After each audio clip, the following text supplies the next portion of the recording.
40페이지 고려의 사회입니다. 고려의 신분제를 한번 볼 건데요. 고려의 신분은 크게 양인과 천인으로 구분할 수가 있습니다. 양인 같은 경우에는 국가에 대해서 세금을 내야 돼요. 그 다음에 군역의 의무도 지녀야 돼요. 그리고 관리로도 진출할 수 있는 계층을 양인이라고 합니다. 그에 비해서 천인들은 이제 대부분 노비들이죠.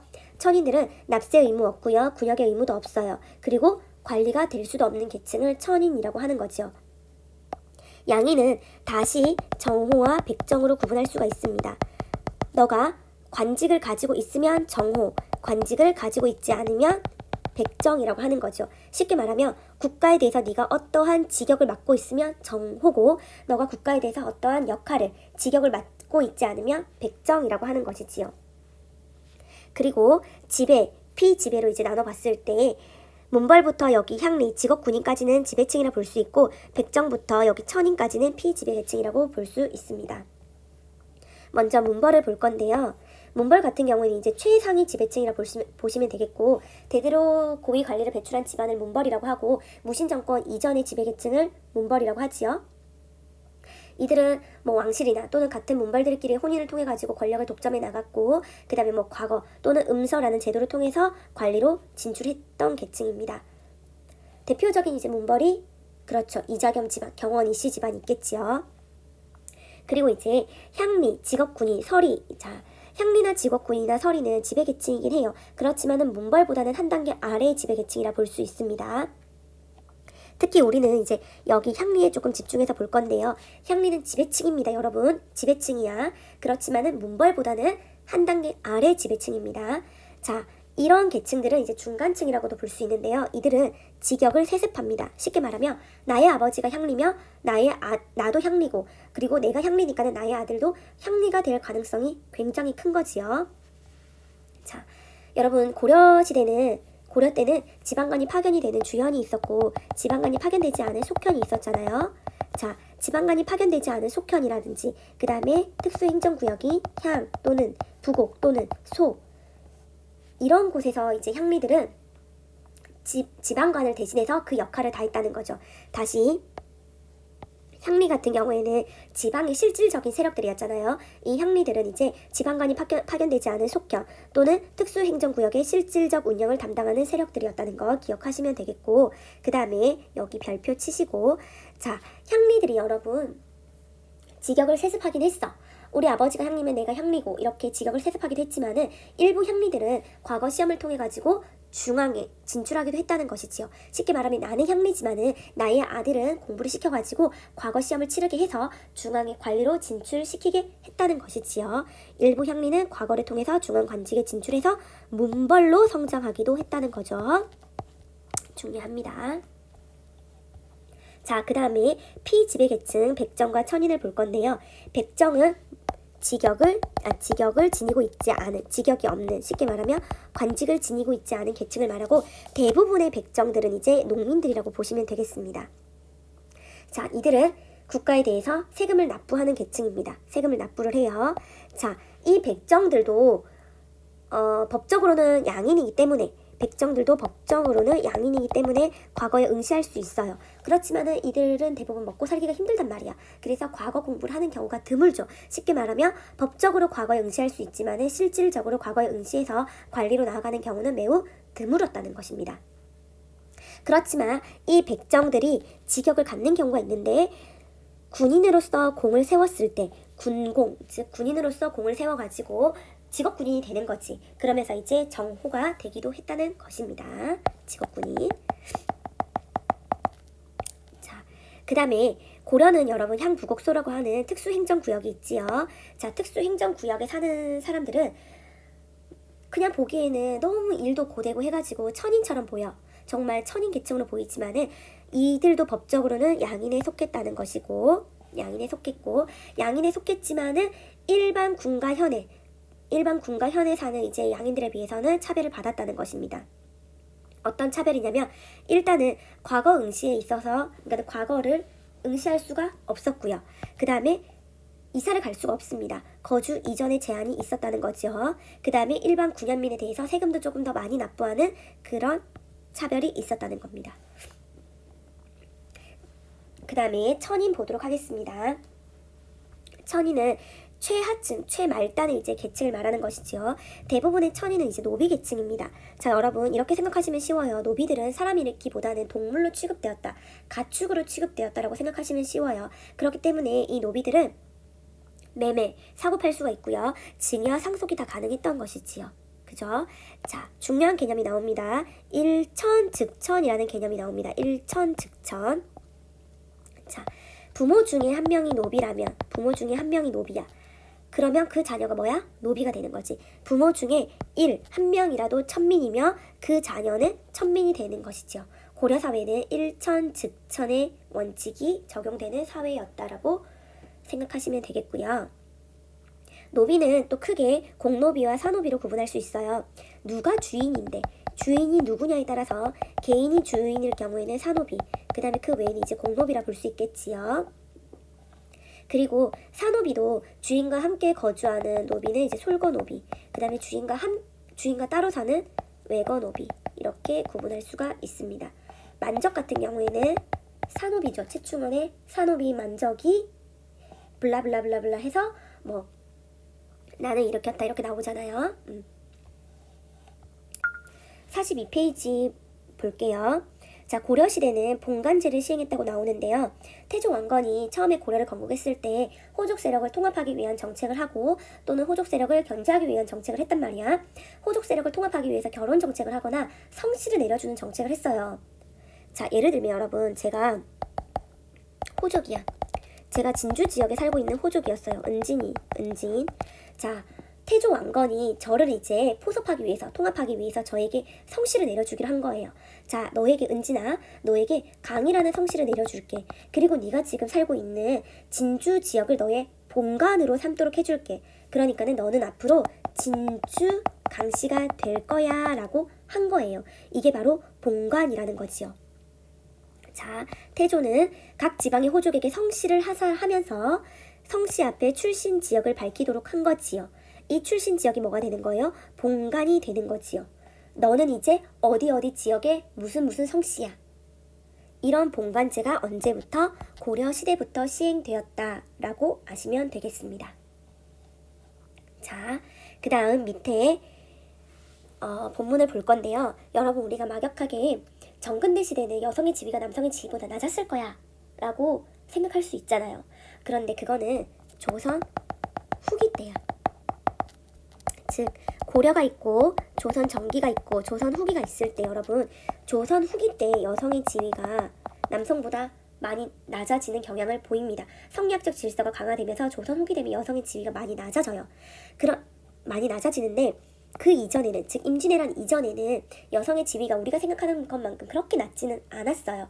특히 고려시대는 여성의 지위가 남성과 거의 동등하다고 생각하셔도 됩니다. 자, 부계와 모계가 동등하다라고 나와 있지요. 자, 볼게요. 먼저 고려시대는 첩의 제도가 없었어. 일부 일처제입니다. 일부 일처제. 그리고 결혼을 해서 가정을 꾸린 이후에도 시댁이 아니고 처가댁에서 머무는 경우가 일반적이었고요.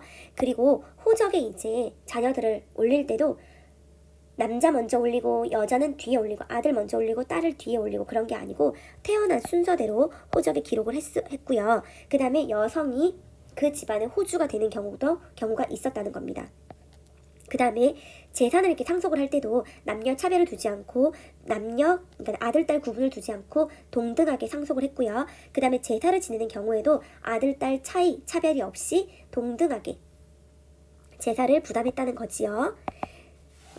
그 다음에 이혼을 하는 경우나 또는 재혼을 하는 경우도 조선 후기와 비교했을 때 비교적 이제 자유로웠고, 그 다음에 재혼 가정을 꾸려가지고 자녀를 낳는다고 해도 그 자녀가 별다른 차별을 받지 않았다는 거지요. 자, 그 다음에 부계와 모계의 차별 없이 의무와 혜택이 동등하게 적용이 되었고요. 그 다음에 나의 대를 이을 아들이 없어. 그럴 때도 조선 후기 같은 경우에는 대를 이을 아들이 없으면 양자를 드리는 경우가 일반적이었는데 이때는 그냥 뭐 외손자가 대를 잇는 경우도 있었다는 거고, 그 다음에 음수와 혜택도 친손자 친아들 뭐 이런 거 아니고 친손자나 외손자가 동등하게 음수 혜택도 받았다는 겁니다. 이러한 점으로 미루어 볼 때 고려 사회는 부계와 모계가 동등한 사회였다는 것을 볼 수가 있는 거지요.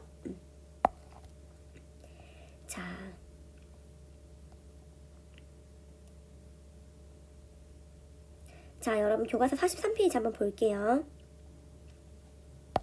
43페이지 보면 고려시대 향리의 위상이 나와 있는데, 자, 고려시대 향리는 조금 특별한 특이한 이제 좀 계층입니다. 여기 한번 볼게요.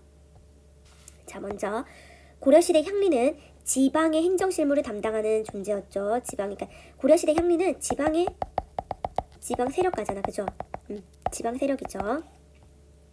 실질적인 지배 세력이죠, 지방에.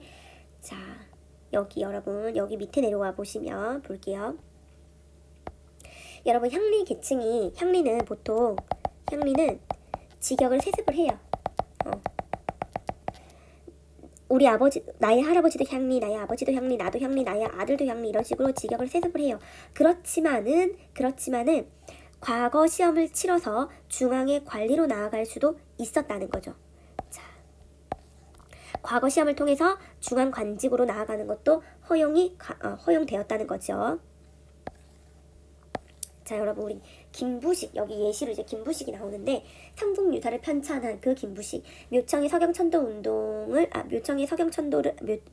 난을 진압했던 그 김부식도 여러분 문벌 집안인데, 원래는 향리 집안이었는데 이제 과거 시험을 통해서 문벌로 성장한 집안인 거죠. 자, 여기를 한번 볼게요. 자, 향리가 과거 시험을 통해서 관직을, 그러니까 중앙으로 진출한 것이 신라의 골품제와 비교해서 어떤 의미를 가지는지 볼게요. 어떤 의미를 가지고 있습니까?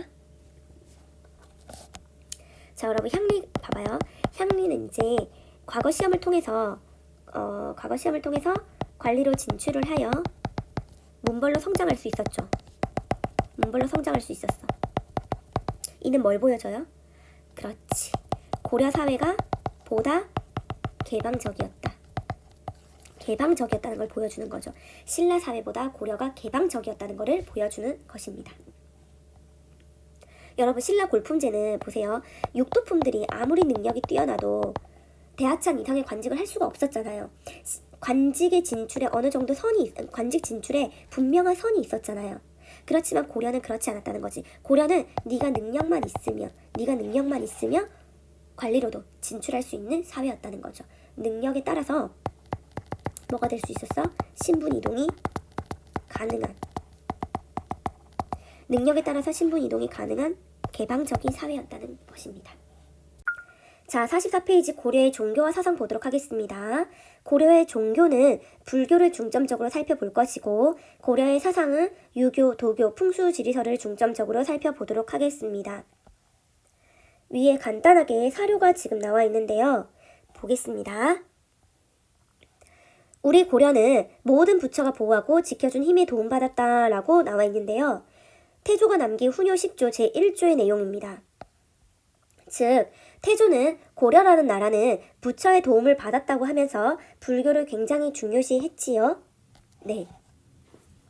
자, 이 불교가 고려 사회에 어떠한 위치를 차지하고 있었으며, 고려시대 불교는 고려 초기, 무신 정권기, 원 간섭기에 어떤 식으로 변화를 했는지를 한번 살펴보도록 하겠습니다.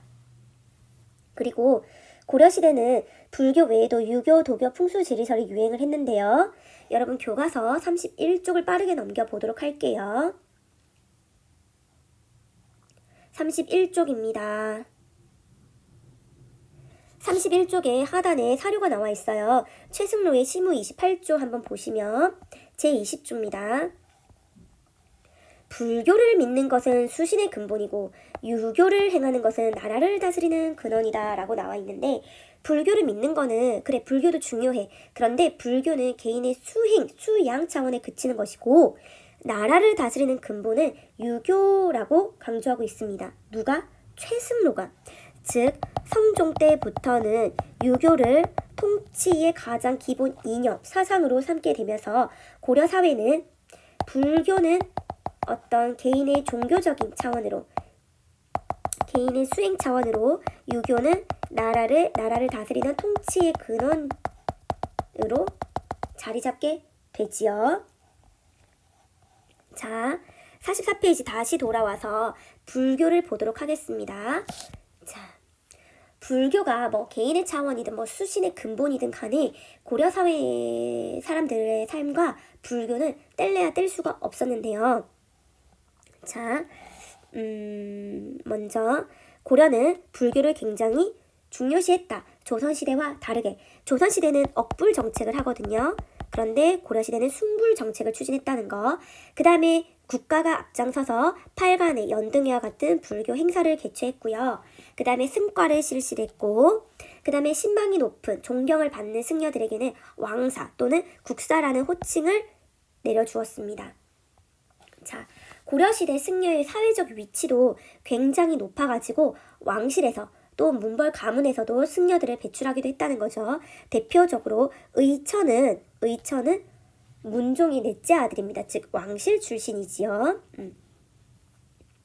자, 여기부터 여기 마지막까지는 고려시대 때 불교의 어떤 분열, 대립, 그 다음에 불교의 세속화, 그리고 이를 해결하기 위한 노력, 이런 것들을 볼 겁니다.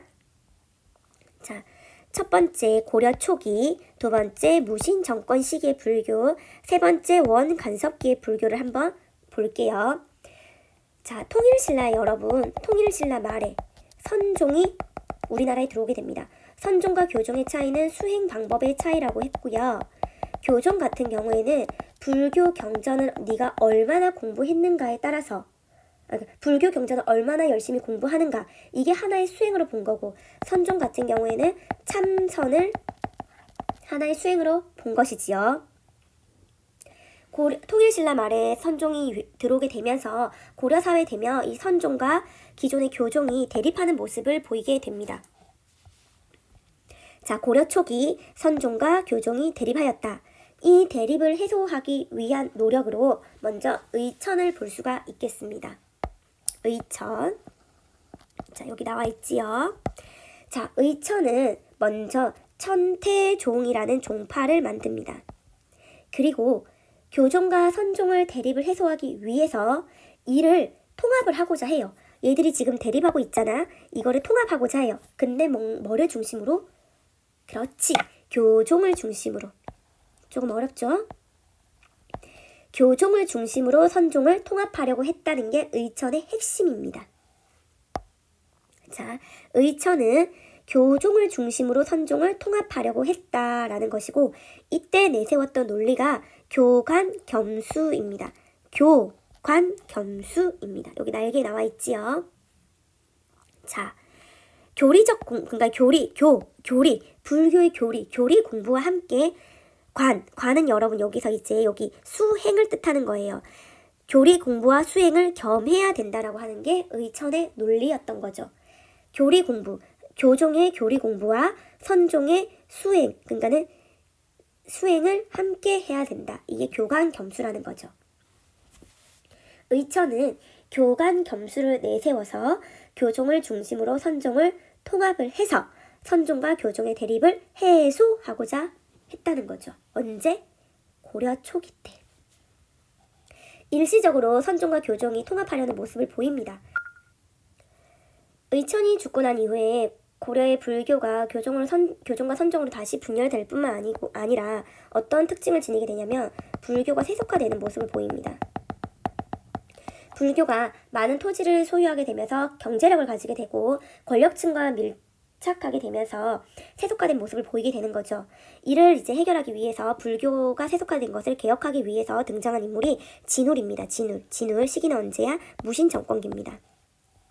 무신 정권 시기 때 진울은 세속화된 불교를 개혁하기 위해서 결사운동을 펼치게 되는데요. 결사라는 거는 뜻이 비슷한 사람들이 모여가지고 뜻이 비슷한 사람들이 공통의 목적을 이루기 위해서 만든 단체를 말하는데, 진울은 수선사 결사운동을 펼치게 되는 거죠. 수선사를 중심으로 해서 결사운동을 하게 되는 거죠.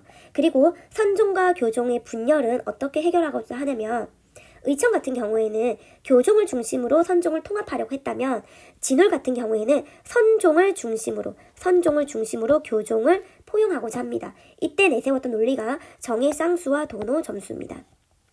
자, 정의 쌍수와 도노 점수가 나오는데 정은 선정을 말하고 해는 지혜를 말해요. 자, 선정이라는 거는 마음을 한 곳에 집중하는 거예요. 마음을 한 곳에 집중하는 거야. 즉 이거는 그 선종의 수행 방법과 비슷하죠. 그죠? 자, 지혜라는 거는 교종의 어떤 수행 방법과 비슷하다고 볼 수 있는데요. 즉 정과 해를, 선정과 지혜를 쌍수 함께 닦아야 된다는 거지. 정해 쌍수입니다. 그 다음에 도노 점수라는 거는 여러분 뭐냐면 불교에서 말하는 건데, 도노라는 거는 깨우치는 거예요. 그런데 우리가 도노에서 깨우침에서 멈추면 안 되고 점수, 이 깨우침에서 멈추면 안 되고 계속해서 꾸준하게 실천을 해야 된다는 사상이 바로 도노 점수예요. 이 진울은 정의 쌍수와 도노 점수라는 것을 내세우면서 선종을 중심으로 교종을 포용할 것을 주장을 한 거지요. 여러분 엄청 중요합니다. 의청 같은 경우는 교관 겸수를 내세우면서 교종을 중심으로, 진울은 정의 쌍수와 도노 점수를 내세우면서 선종을 중심으로 해서 불교를 통합하고자 한 거죠. 자, 그 외에도 요세라는 인물도 있어요. 요세 같은 경우에는 백년사 결성을 했었고요. 진울은 수선사. 자, 그리고 나서 해심이라는 인물이 또 등장하게 되는데요. 해심은 유불일치설이 특징입니다. 유교와 불교를 일치시키자라고 하는 거죠. 즉 유교와 불교를 일치시켜서 우리가 이제 마음, 심성의 도야, 마음을 닦는 거, 이걸 이제 강조를 한 거지. 마음을 닦는 거, 심성 도야를 강조를 한 거야. 결국 해심의 유불일치설은 나중에 고려 후기 때 우리가 성약을 받아들이게 되는 토대가 된 것이지요. 자, 원간섭기입니다, 여러분. 원나라 간섭기, 그러니까 무신정권 이후 원나라 간섭기 때 불교는 이제 폐단을 드러내게 됐다. 불교 폐단. 여러분, 우리가 앞 시간에 신진사대부 하면서 이걸 했거든요. 고려시대 불교는 처음에는 그러진 않았겠지. 그런데 점차 시간이 지나면서 세속화되면서 점차 불교가 이제 토지도 불법으로 많이 소유하게 되고 노비도 불법으로 많이 소유하게 되면서 불교가 이제 폐단을 드러내게 된 거고, 신진사대부가 이러한 불교를 이제 비판을 하면서 등장을 한 거지요. 여러분, 고려 불교사가 정말 쉽지 않은 부분이에요. 우리 원래 종교와 사상 부분이 조금 난해하고 좀 형이상학적이고 좀 어려운데 특히 고려 불교는 그래요. 일단 여러분 한 번, 두 번, 세 번쯤 교과서 본문을 읽어보시고 저한테 질문을 하십시오. 궁금한 점은. 자, 그리고 이제 유교를 보도록 하겠습니다. 유교, 국가의 고려의 정치 이념이었다, 이렇게 보시면 되고, 자, 광종 때 유학 공부를 열심히 한 유교적 능력이 있는 사람들을 선발하기 위해서 과거제를 실시했다는 거. 그 다음에 성종 때 최승로의 건의를 받아들여서 유교에 따라서 통치체제를 정비했다는 거. 그 다음에 국자감, 개경에 국자감을 두어서 유교 공부를 열심히 했다는 거. 자, 여러분, 고려시대 특징입니다. 고려시대는 국자감 외에도 사학이 있었어. 그러니까는 개인이 따로 세운 학교들이 있었거든요. 12개의 학교가 있었거든요. 그 중에서 우리는 최충의 구제학당을 하나 기록할게요.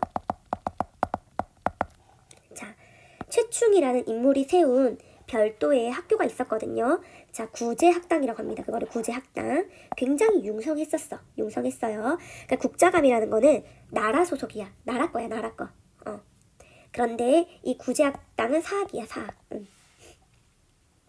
이렇게 12개의 사학이 있었거든요. 이렇게 사학이 굉장히 12개라는 사학이 있었을 만큼 고려시대는 이런 유교 교육이 굉장히 활발했다는 것이죠. 고려 후기에는 유학은 아니야, 여러분. 유학이 일파라고 볼 수도 있지만 유학과 성질이 좀 달라요. 성약이 이제 도입된 거 우리 앞에 봤죠. 안양이 최초로 고려에 이제 성약을 가져왔죠. 원나라에서 고려로. 자, 성약을 배운 사람들이 이제 신진사대부고, 신진사대부는 이 성약을 바탕으로 해서 원간섭기에 권문세족이라든지 불교의 폐단을 이제 막 비판을 하게 됩니다. 그 다음에 고려시대도 독일 유행을 합니다. 그 다음에 풍수지리설 유행을 하지요. 자, 여러분 여기 중요하지요. 고려시대 풍수지리설은 언제 어디서 나옵니까? 그렇지. 묘청의 서경천도 운동의 근거가 되기도 하고, 그지? 그 다음에 고려 태조 때 풍수지리설에 입각해서 서경을 또 중요시하죠.